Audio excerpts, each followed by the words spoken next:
শুভ বিকেল। আমি এখন যাচ্ছি আমাদের মরুচ বাড়ি।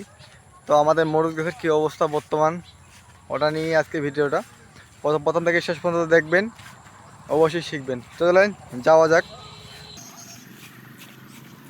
সবশেষে চলে আসলাম আমি আমাদের মরুচ বাড়ি। দেখতে পাচ্ছেন আমাদের মরুচ বাড়ির অবস্থা।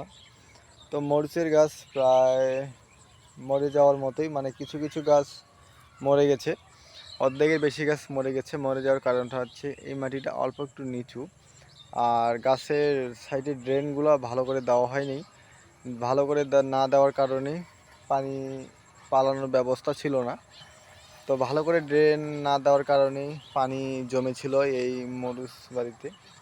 তো পানি জমে থাকার কারণেই গাছের অবস্থা একদম শেষ। ওই পাশে দেখতে পাচ্ছেন গাছের অবস্থা একদম শেষ, গাছ একদম ঝুমড়ে গেছে।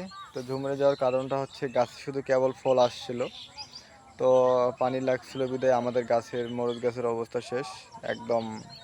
কী আর বলবো।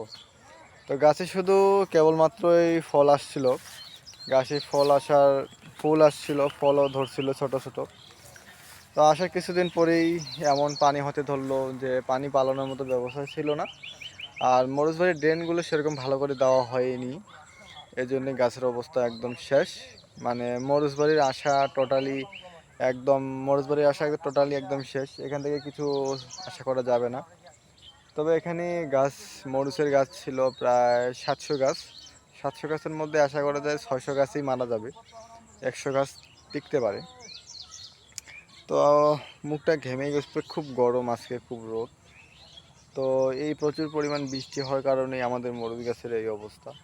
আর আমাদের ঢেঁড়স গাছ একদম সুস্থ আছে। এটা আরেকটা ঢেঁড়স বাড়ি আমাদের, ওই পাশে আরেকটা ঢেঁড়সের গাছ আছে, মানে ঢেঁড়স লাগানো আছে। তো এটা হচ্ছে আরেকটা ঢেঁড়স বাড়ি। এই ঢেঁড়সের গাছগুলো আমাদের ভালোই আছে। আর মরিচ বাড়ি, এই হচ্ছে মরিচ বাড়ি। তো মনটা খারাপ আর কি, যে মরিচের গাছগুলোর এই অবস্থা হয়ে গেল হঠাৎ করে, কি আর করার আছে।